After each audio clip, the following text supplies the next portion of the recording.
Vande Mataram friends, मैं नीलेश माली sir आप सभी का मेरे इस चैनल्स में और मेरे यूट्यूब वीडियो में सभी का स्वागत करता हूँ। दोस्तों, हम लोगों ने लास्ट लेक्चर में ये पढ़ लिया था कि what is the difference between domestic trade and international trade. इसकी जो भी यहाँ पर इंट्रोडक्शन था, इसकी जो भी प्रस्तावना थी, वो प्रस्तावना हमने लास्ट लेक्चर जो था हमारा, उस लास्ट लेक्चर का जो वीडियो था उसमें हमने देख लिया था। आज हमें ये देखना है इसमें फ्रेंड्स कि जो डिफरेंस है वो डिफरेंस किस किस के बेस पर है। तो सबसे पहला जो है वो है यहाँ पर base on scales.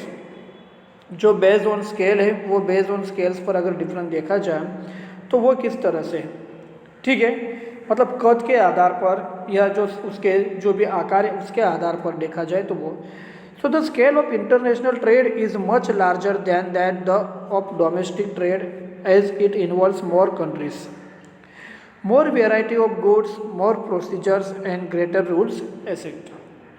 So foreign trade में अगर आप देखोगे तो फॉरेन ट्रेड में कई देशों के साथ आपको ट्रेड करना होता, तो उसमें बहुत सारी जो गुड्स है या सर्विस है वो कैसी होगी, जो लीगल मेथड से या जो लीगल सिस्टम है वो कैसी होती है वो, इसलिए विदेश व्यापार का जो स्केल है वो आंतरिक व्यापार से कई कद गुना उसका बड़ा होता है। The scale of international trade is much larger than that of domestic trade. जो हमारा डोमेस्टिक ट्रेड है उस डोमेस्टिक ट्रेड से अगर आप देखोगे तो इंटरनेशनल ट्रेड जो है वो इंटरनेशनल ट्रेड का जो भी स्केल है, जो भी साइज है वो बहुत ही बड़ी होती है। इट इन्वॉल्व्स मोर कंट्रीज, उसके अंदर बहुत सारी कंट्रीज जो है वो कंट्रीज इन्वॉल्व होती है, मोर कंट्री उसके अंदर जुड़ी होती है। मोर वेराइटी ऑफ गुड्स, जितना भी गुड्स होता है वो गुड्स के अंदर वेराइटी जो है वो वेराइटी भी ज़्यादा होती है। मोर प्रोसीजर्स, उसके अंदर जो प्रोसीजर्स है, जो पद्धति है, एंड ग्रेटर रूल्स, और साथ ही साथ उसके जो रूल्स है वो रूल्स भी कैसे होते हैं दोस्तों, ज़्यादा होते हैं। सो फ्रेंड्स, इस तरह से अगर देखा जाए तो विदेश व्यापार जो है, फॉरेन ट्रेड जो है वो फॉरेन ट्रेड में यहाँ पर बेस्ड ऑन स्केल जो है उसके बेस पर आपको पहला ही अंतर जो है वो दिखाई देगा। नाउ सेकंड जो है वो सेकंड है based on currency and modes of payments. अब based on currency and modes of payments की फ्रेंड्स अगर यहाँ बात करें सो इंटरनल जो ट्रेड है वो इंटरनल ट्रेड्स में अगर आप देखोगे, डोमेस्टिक ट्रेड जो है उसमें अगर देखोगे तो सिस्टम कुछ अलग होती है, और फॉरेन ट्रेड में देखोगे तो सारी सिस्टम अलग होती है। Transaction in domestic trade are made only in domestic currency. जब डोमेस्टिक ट्रेड आप कर रहे हो तो उसमें जो भी ट्रांजैक्शन होता है उस ट्रांजैक्शन की जो भी करेंसी होती है वो करेंसी कैसी होती है, डोमेस्टिक, मतलब अपने देश की करेंसी में उन्हें पेमेंट करना पड़ता है।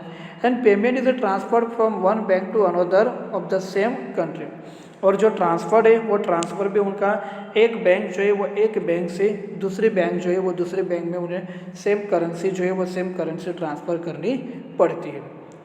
But international trade involve several currency in exchange rate, it involves conversion of the trading countries currency.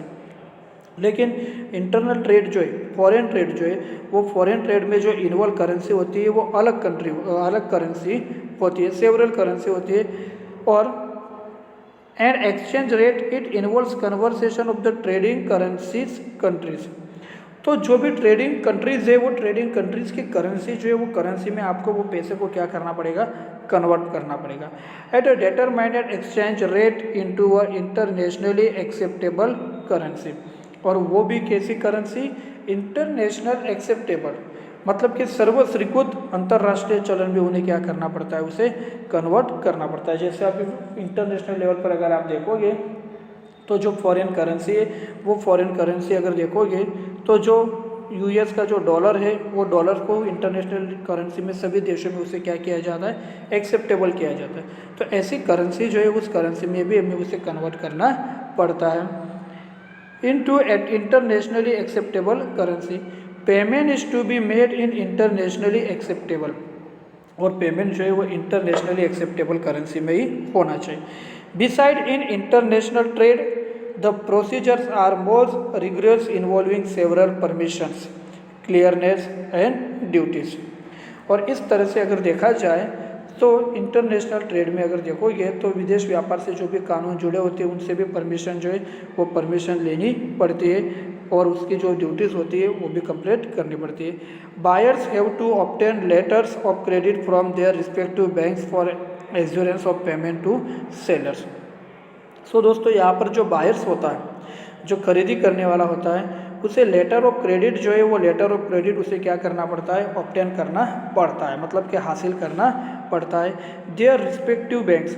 और वो भी कहाँ से, उनकी खुद की जो रिस्पेक्टिव बैंक से, मतलब कि उनका जिस बैंक में करंट अकाउंट है उस बैंक से उन्हें लेटर ऑफ क्रेडिट जो है, साख पत्र जो है वो बना कर ले जाना पड़ता है for assurance of payment to sellers. और जो भी सेलर से जो भी निर्यात करता है वो निर्यातकर्ता को स्वदेशी बैंकों से भुगतान से संबंधित प्रमाण पत्र भी प्राप्त करना पड़ता है। तो इस तरह से अगर देखोगे तो इंटरनेशनल ट्रेड में बहुत सारे बैंकिंग से रिलेटेड जो भी सवाल होते हैं वो सवाल भी यहाँ पर दूर करने पड़ते हैं। नंबर 3 है based on language culture and society. तीसरा जो डिफरेंट आता है दोस्तों यहाँ पर, वो डिफरेंट आता है based on language culture and society, मतलब भाषा, संस्कृति और समाज जो है उससे संबंधित अंतर। Transaction in domestic trade take place within a common social culture and language setup.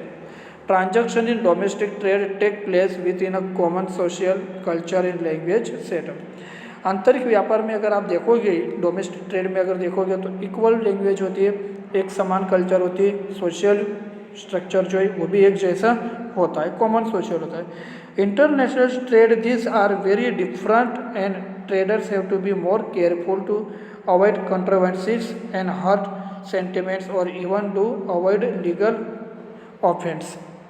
लेकिन इंटरनेशनल ट्रेड जो है वो इंटरनेशनल ट्रेड में हर कंट्रीज़ की जो भी लैंग्वेज है, उसके जो भी कल्चर से, उनके जो भी सोशल सिस्टम से, उन सभी में वेराइटीज़ होने के कारण, डिफरेंस होने के कारण उन्हें बहुत ही केयरफुल होना पड़ता है कि किसी भी क्लास की जो भी भावना है उसे ठेस न पहुँचे, हर्ट सेंटिमेंट्स और even to avoid legal offence.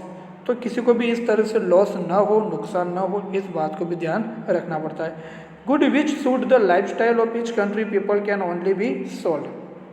प्रत्येक देश की जो भी लाइफस्टाइल है, हर देश की जो भी लाइफस्टाइल है, उनकी जो भी लाइफस्टाइल है उसके हिसाब से ही उन्हें जो भी गुड्स है, उन्हें जो भी प्रोडक्ट है वो सोल्ड करना पड़ता है। जो चीज़ उन्होंने कभी देखी ना हो या जिसका वहाँ पर सेलिंग नहीं हो सकता है, ऐसे प्रोडक्ट कभी भी नहीं बेचनी चाहिए। Number 4 based on transport cost. अब ट्रांसपोर्ट कॉस्ट जो है, यातायात की जो सुविधा है या उसका जो खर्च है, उस खर्च में यहाँ पर डिफरेंस बताया गया। The transport cost in international trade is a much higher than in domestic trade. International trade में या फॉरेन ट्रेड में अगर आप देखोगे तो जो ट्रांसपोर्ट का जो खर्चा है, जो कॉस्ट है, वो cost is very higher than the domestic trade. तो वो खर्चा बहुत ही ज़्यादा है डोमेस्टिक ट्रेड के हिसाब से। As good have to be transport outside the country. और इसके कारण यहाँ पर जो भी गुड्स होता है वो गुड्स जब सेल्स किया जाता है तो वो सेल्स कहाँ होता है, कंट्री के आउटसाइड में। तो जो कंट्री है वो कंट्री का कहाँ बेचा जा रहा है, उसे बाहर बेचा जा रहा है, इसलिए उसका खर्चा ज़्यादा आता है। एयरलाइंस के द्वारा भी जा सकता है, बट मोस्टली जो गुड्स है वो किसके द्वारा जाता है, सी वे के द्वारा, मतलब कि जो समुद्री मार्ग है उसके द्वारा जाता है। तो इसलिए कई बार उसका एक्सपेंस जो है खर्चा वो भी ज़्यादा हो सकता है। The transport duties for international trade में entire higher expense than the domestic tax. साथ ही साथ जियोग्राफिकल बाउंड्रीज ज़्यादा होने के कारण जो भी ट्रांसपोर्ट की जो ड्यूटीज़ है वो ड्यूटीज़ भी मैक्सिमम से मैक्सिमम देनी पड़ती है।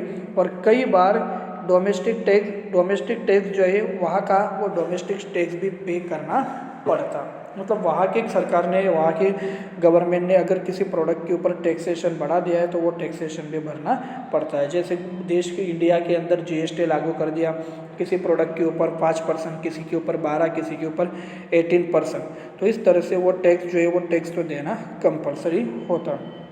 तो डिफरेंस बिटवीन डोमेस्टिक ट्रेड में हमने 4 टॉपिक पढ़े आज। Based on scale, based on currency and modes of payment, based on language culture society, based on transport cost. 5वां जो टॉपिक है based on degree of competition. 6 जो है बेस्ड ऑन कंज्यूमर सेटिस्फेक्शन। और 7वां जो है based on administrative and legal system. तो बाकी के जो 3 टॉपिक है वो 3 टॉपिक हम लोग हमारा अगला जो ऑनलाइन क्लास होगा या भी जो ऑनलाइन वीडियो होगा उस वीडियो में फ्रेंड्स हम उसे देखेंगे, उसमें शुरुआत करेंगे। ठीक है। तो तब तक आप आज जो पढ़ाया उसे रीड कीजिए, लर्न कीजिए और समझने की कोशिश कीजिए। Thank you.